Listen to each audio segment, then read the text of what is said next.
What's up, my dudes? Welcome back to another Friday. We got the live show kicking. It's pretty crappy outside, so I'm glad we're in here drinking a beer. Today we've got ourselves the Southern Tier Double IPA. So that's going to be good.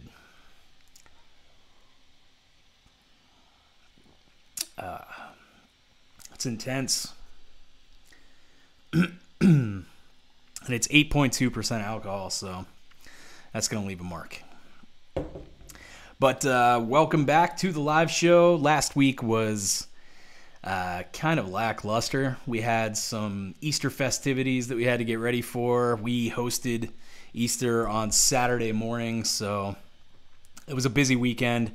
Lots of stuff to do. So I think last week we went about a whole 22 minutes. So, but it was fun though. It was a short show, but we had some fun.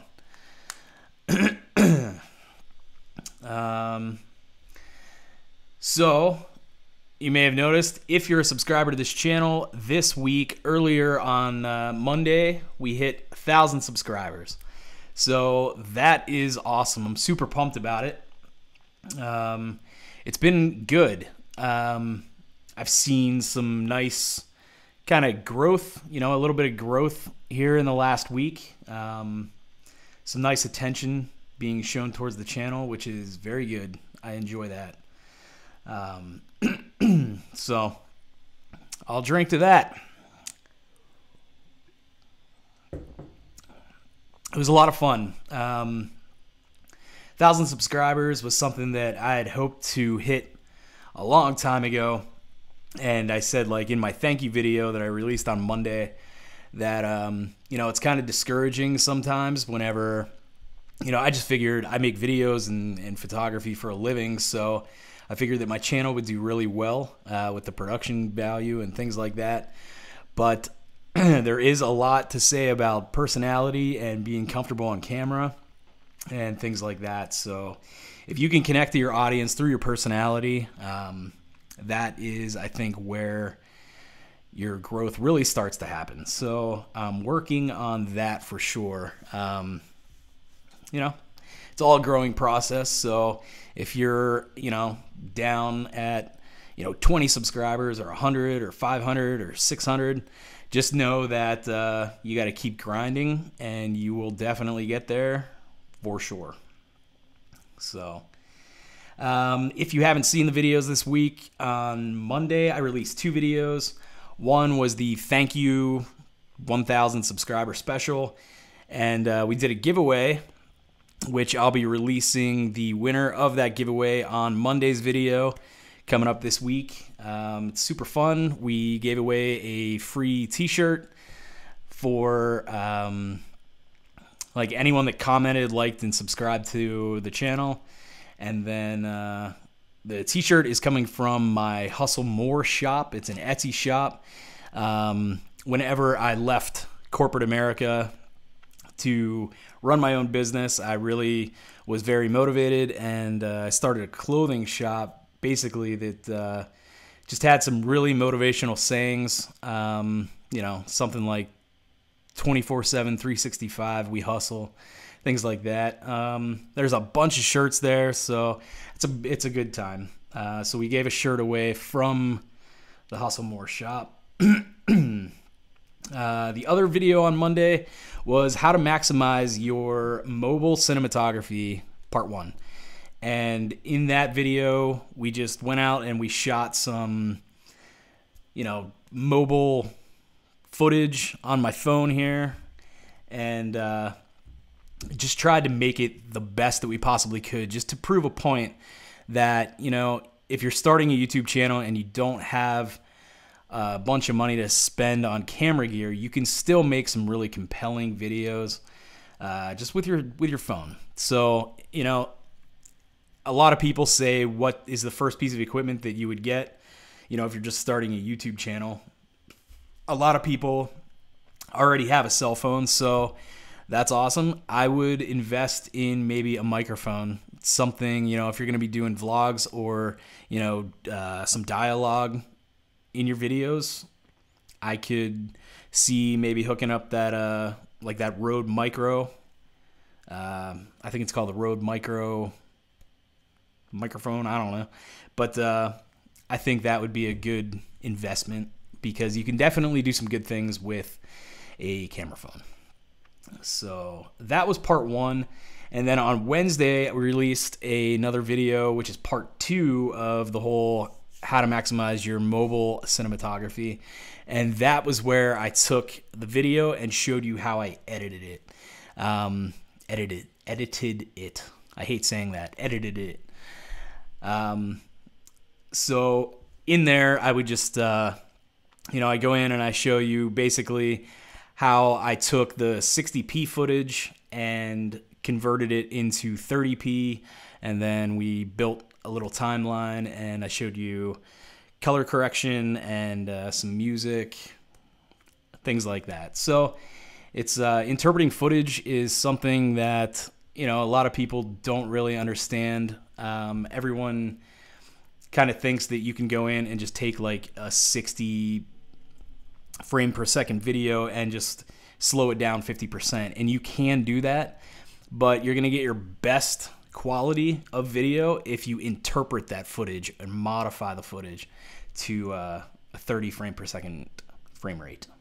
So that's what we went over on Monday and Wednesday. I'm super pumped about the 1,000 subscribers. I can't thank you guys enough for the people that have subscribed to this channel, who interact with this channel, especially the people that show up to this live show on Fridays. It's a very cool thing. Live shows are definitely a whole different animal. When I'm making my YouTube videos, I'm normally just like, I try to write things down, make myself a nice little script so I stay on point, but, I go off on tangents and mess up a whole lot. So it's not easy. And then the live show, I mean, it's live, so if I mess up, you guys see it. So go ahead and check out those videos. They're pretty fun. They're pretty helpful, I would say. If you're into using your phone on YouTube, even if you've been in the game for a long time, or if you're new to YouTube, it's definitely a nice little tutorial to help you, kind of figure out how to use your phone correctly. So you guys can look forward to this coming Monday's video. It's pretty awesome. I already filmed it because I'm extremely busy this weekend with shoots and stuff like that. So Monday's video has been filmed already. It's a pretty sweet video. We're going to talk about... So it's all about how to leverage Instagram to drive traffic to your YouTube channel, which is pretty awesome. You definitely want to use other platforms to get those people and your followers to, take a detour over to YouTube and check out your stuff. So it's a pretty fun video. It's like a 5-step thing. Very quick, very to the point. I think this will be a nice video. It's quite shareable. So I'm going to go ahead and get into some questions. We actually had some late questions last Friday from some people that didn't get to make it on time, so I just lumped a few of those into this week as well. So we'll start off with Sloan from Twitter. Sloan. That name sounded familiar because I was thinking of Ferris Bueller's Day Off. I think that is her name. Sloan Peterson. Did you use a gimbal for the phone video? I assume on Monday. If not, props. It was really smooth. I didn't use a gimbal. I actually, what the video from the 80D that I showed of me shooting that stuff with the phone, just handheld, that's real. I was filming with my phone during that time. I don't have a gimbal for my phone or for my DSLR. I think I mentioned that last week in the video. But yeah, it's all kind of in the way you do it. I know there's a lot of different techniques, like in a bunch of different videos, like people, kind of lock their arms kind of like this and try and move as steady as possible, or they'll fall forward or fall backwards or something like that. So there's a bunch of different techniques that you can do. Me personally, I tend to hold it with two hands like this, and then I spread my legs like really far apart, and I lean from side to side. That's a lot of my B-roll technique, and I use that with DSLR too. There's when you start to move and when you stop to move, all that stuff in the center, all that stuff in the middle of those two movements tends to be really, really smooth, and it's nice, and that's where I pick my footage from, or in between those 2 points.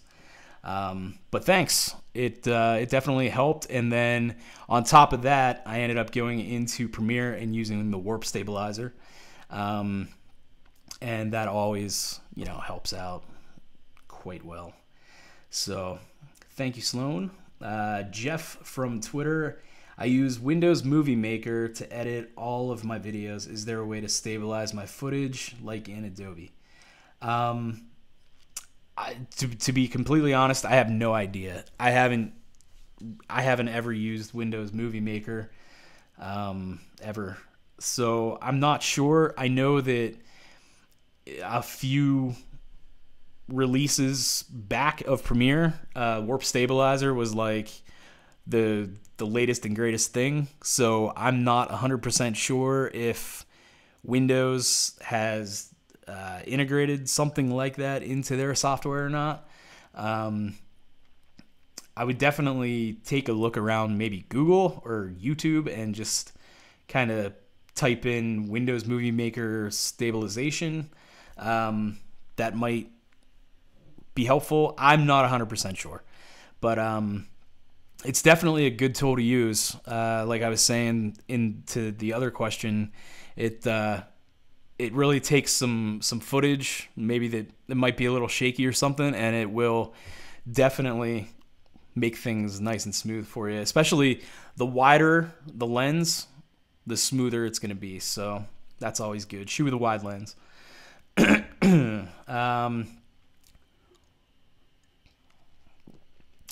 Ken from Twitter: just found your channel and saw you hit 1K. Congrats. Thank you, sir. I appreciate it. Any advice for a new tuber? To be completely honest, I mean, like, I guess I've been doing YouTube for a little over 2 years now, very consistently, and I still consider myself a new tuber, I guess. So I don't really, I guess, know what you mean. Any advice? Generally, I would just say stay consistent. Stay as consistent as possible. That's something that I had to learn kind of late in the game. When I first started my channel, it just seemed like I would film and upload a video when I had time to do it. And now I'm on a very strict schedule where I release a video every Monday, Wednesday, and then I do this live show on Fridays. And I have to leave myself some time to actually work, to do my job, which is film and video for my own company. But, I need time to do those things. So, and you got family stuff to do and things. So, I mean, definitely it's, every video doesn't have to take an incredible amount of time if you plan everything out in advance. Like I said a little earlier, I script my stuff. Like here's like some notes that I take whenever I shoot a YouTube video. So I have my intro, and then I have like my first thing that I'm going to talk about, my hook, and then I go into my intro, and then from there I just list all the bullet points that I want to hit throughout my video, and it helps me stay on track. And I found out that I'm really saving a lot of time doing that, because at first I would go and I'd just set up a camera and I'd have an idea of what I wanted to film, but I would just start rambling. And then in editing, I would have to take all this footage, like tons and tons and tons of footage, gigs of footage, and like whittle it down to something that I liked. So, you know, scripting out a YouTube video is definitely a good thing, and then staying consistent with a schedule so that way people know when your videos are coming out, and you can kind of start to really like gain a following that way, because people are like, oh, Jordan has a video coming out on Monday, and, you know, it might be Sunday, and they think like, oh, I wonder, you know, what he's doing. And you know, I'm definitely, I was that way with Casey whenever he was doing things like daily, and like I knew I would just be like, oh, Casey's video's coming out tomorrow. He usually uploads around like, you know, between 12 and between like 12 midnight and like 10 a.m. So like I knew that his videos would be there, and I, you know, if I had a free minute, I would jump on YouTube and find his video. But yeah, just consistency really is the best thing that I can say. Sandra from Twitter: how do you have time to put out so many videos? I have a hard time filming one per week. Great job. Keep crushing it. Whenever I wrote these questions like down into my notes app, I like copy and paste these questions into my notes app. I kind of like do it in order of, so like I'm kind of answering other questions with other questions. But so how do I have time to put out so many videos? I normally will film my Monday video on like Thursday or Friday the week prior. Or if I have like shoots for work or something going on, then I'll do it on like Saturday or Sunday, and then I'll hurry up and edit it and schedule it for midnight on Sunday. So it's, you know, it's out, and, you know, it's available all day Monday. And then on Monday, you know, there's no rest for the wicked. So I film Wednesday's video on Mondays, and then I'll film and edit that between Monday and Tuesday, get it uploaded for Tuesday night at midnight, release on Wednesday, and then back to the grind. Thursday, Friday, either I'm on shoots for work, or, you know, I have time to shoot a YouTube video. So it's pretty wild. It's fun. I think I have it to a really good science right now, you know, where I don't feel too stressed out at all about it. You have a hard time filming one per week. Yeah, I mean, you know, I don't really know anything about you other than you're a YouTuber. But, you know, if you have kids and you have a family and other responsibilities, you have a full-time job, things like that, I mean, it's tough. I mean, you definitely have to make time to film videos. I mean, it's something that takes a long time to do. You know, I've got my process pretty much down to, you know, about 4 or 5 hours of video. So from the time I start scripting till the time I hit upload, you know, and in between all of that, I'm shooting, editing, color correcting, uploading, getting tags, descriptions, thumbnails, all of that stuff. I've got that all down to, you know, roughly 5 hours. So it's time consuming. It definitely is. But, you know, if it's something that you want to do, then, you know, you just got to make time for it. Unfortunately, there's really no secret to it. You know, if you can do without a few extra hours of sleep, maybe you could wake up early or stay up late and film a video, and then like maybe the next day you could edit, you know, just to kind of try and break all that up. But that's how it's done. And great job, keep crushing it. Thank you very much. I appreciate it. Like I said, it's good. It's consistent right now, so I don't feel very much pressure. I have a pretty good balance. So Fitz on Twitter. Fitz. I like your name, dude. Fitz. Or Dudette. I don't know. Do you upload to any other websites or just YouTube? If so, which ones? Primarily, I just upload to YouTube. I tried like spreading out the love. Like I tried Daily Motion, I think. I tried Metacafe. And all of those things, plus YouTube. Like, in addition to YouTube, I tried all of those. And there were a few other ones, and mainly I did that just, to create, what do they call it? Like, backlinks and things like that. So, like, the more that your link is out in the web, the more kind of attention that the SEO will get for you. I think that's how that works. Excuse me. I've read a few different articles on that, and a lot of people, there's a lot of different tricks to like really getting people to head over to your YouTube channel, and nothing to me seemed as consistent as being on a schedule and being consistent on YouTube. If you're on a schedule, people know that, and like I said, they'll come and they'll look for you. But yeah, I quit uploading to other places. Like, I was gonna sign up for the Twitch. Twitch. I was gonna sign up for that, and I did sign up for it, and I think I may have uploaded a video, but like it's not.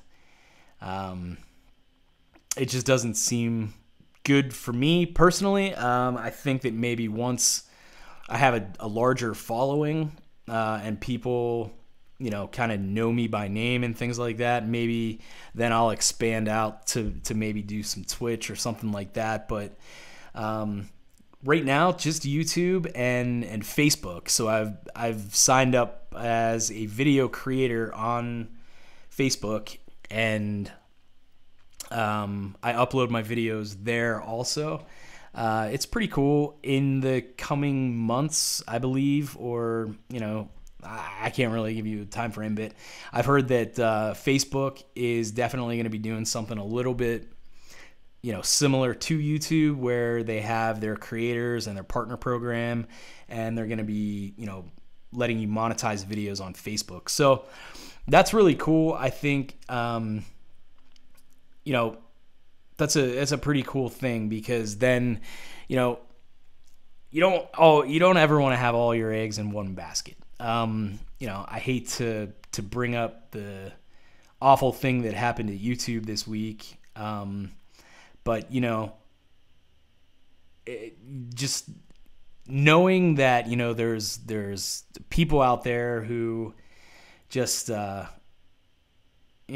doing horrible things and stuff like that. It just, you can't always depend on one particular thing to always be there and always, be there to support you or to, host you or whatever. So, I mean, you definitely, if you're on Facebook, I would definitely get into the whole, like, sign up as a video creator, and so that way you can share your videos, and your friends that don't have YouTube channels, or your family that doesn't have YouTube channels, can come and see your videos. Jennifer from Instagram: I can't ever make it to the live show. I start work at 5, but I'm a new subscriber. Congrats on 1K. Thank you so much. I appreciate it. I'm very excited about that. Your thumbnail video made my life so much easier. Thank you. Awesome. Canva is definitely an awesome website. Like I said in, I think, last week's video, I just, I put a lot of pressure on myself to like really try and hit, make a really good thumbnail, really good description, really good title. Tags I'm really not so concerned with. I mean, I still try my ass off to do like the most informative and relevant tags and things like that. But it always just seemed like I was kind of, not paying as much attention to my thumbnails. And I think that was probably one of my biggest mistakes, is that I was just kind of like, thumbnails are really important. And, that's visually, you have to like really sit back and really think to yourself. Like when I'm searching YouTube, if I see a thumbnail that looks awesome, I mean, just catches my attention, just like the look of it, like I don't give a fuck what the video's about. I watch it. I click on it. And if it's something stupid, then I'll click off of it. But if that thumbnail like really hooks me in the beginning, then I'm going to look at it. So I think, thumbnails are definitely an important part of your YouTube success. So it's pretty awesome that Canva has that those pre-made, pre-designed thumbnail templates. Especially if you're not any good at like design. Like you might be able to shoot videos and shoot photography and things like that, but maybe your design skills are lacking or something like that. So it's really nice to be able to have those, so you can just like, switch out the graphics, or, dump the picture they have there and upload your own picture to it. So it's pretty sweet.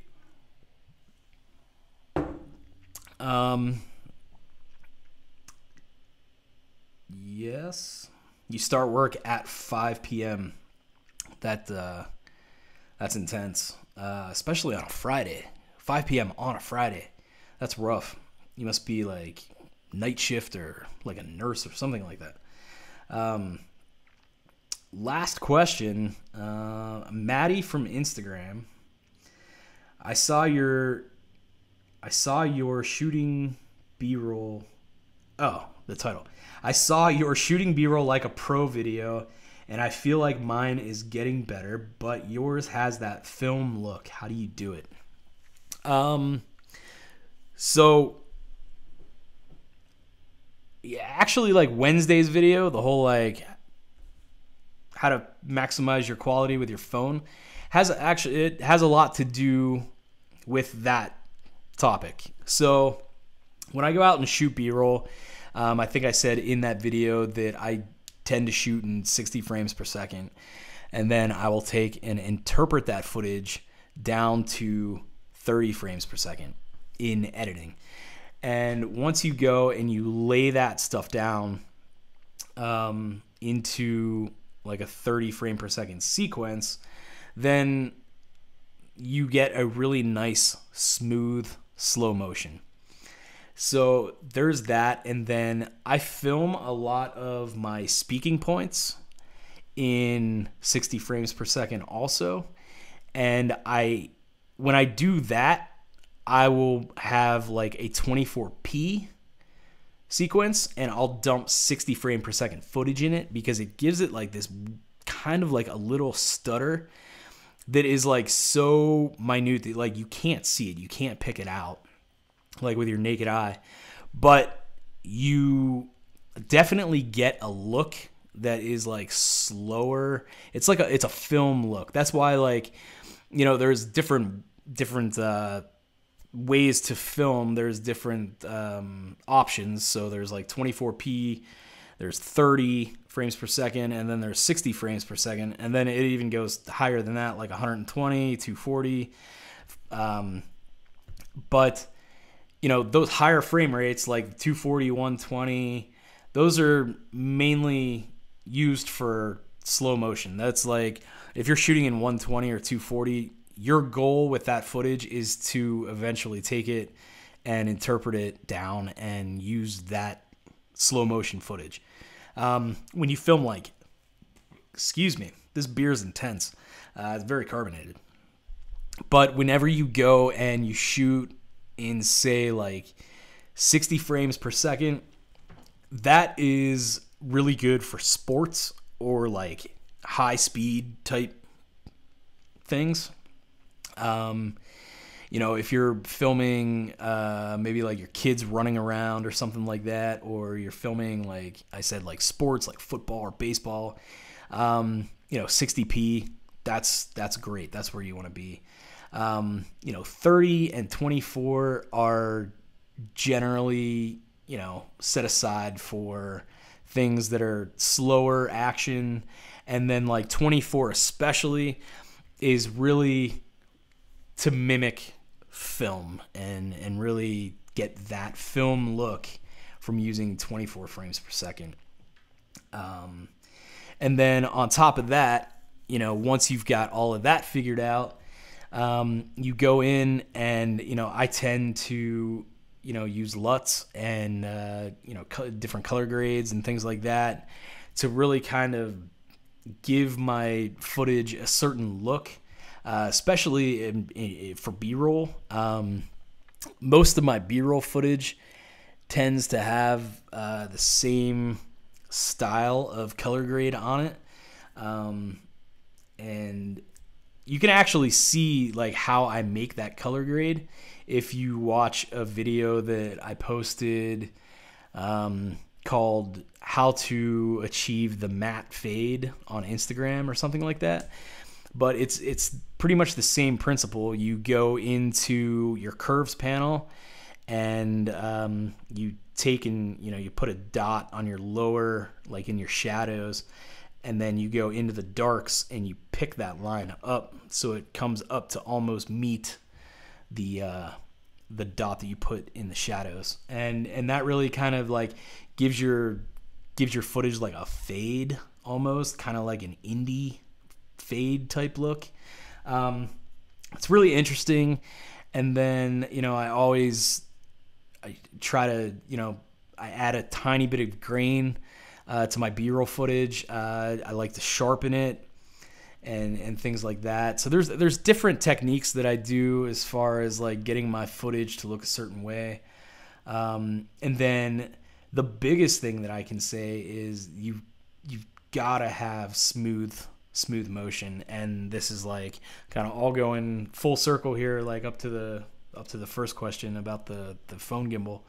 But you definitely have to have a steady hand and smooth footage, because if your footage is like all shaky, you know, on your camera or your phone or whatever you're using to film, you know, it just immediately, it looks not good. It looks bad, to be honest.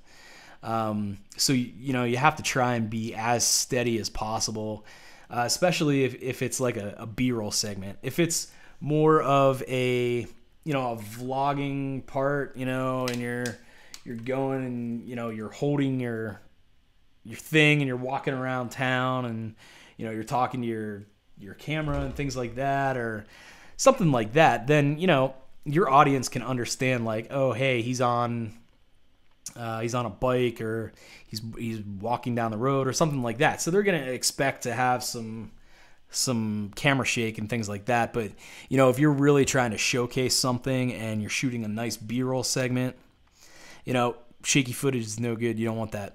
So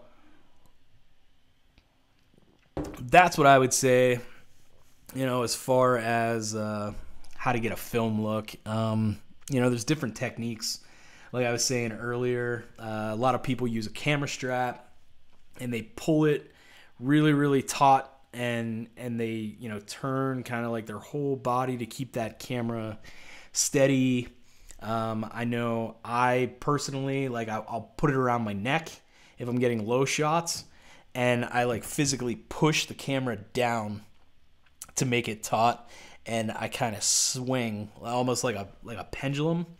And then, like, before it gets too crazy high on one side or the other side, I pick the footage in the middle that is a nice sweeping shot, like right there. So they're definitely like short shots and things like that. You know, a lot of people do the whole like fall forward, fall backwards thing, because, you know, when you're in free fall, it's pretty smooth. So there's that. I mean, you really don't necessarily need a gimbal all the time to film like B-roll segments or anything like that.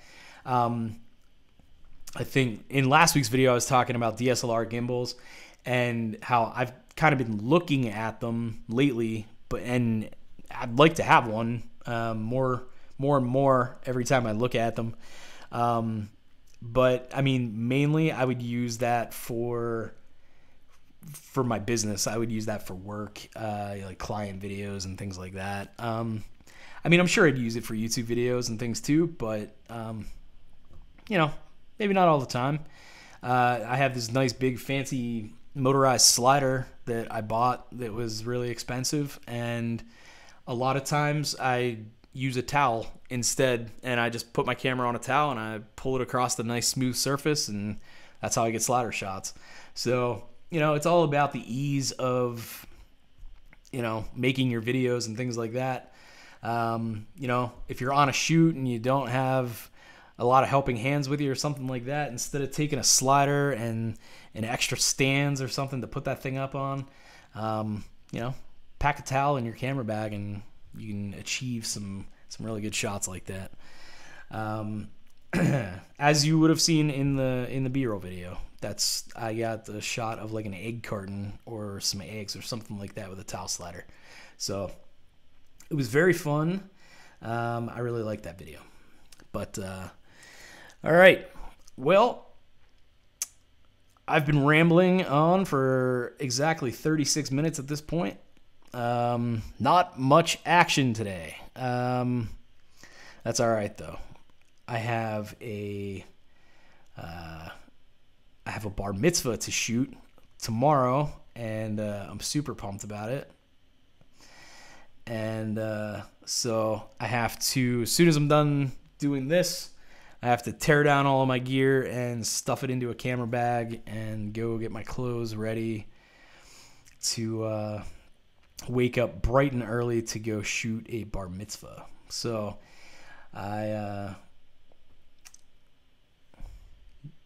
not the coolest thing I've ever shot, but it should be all right.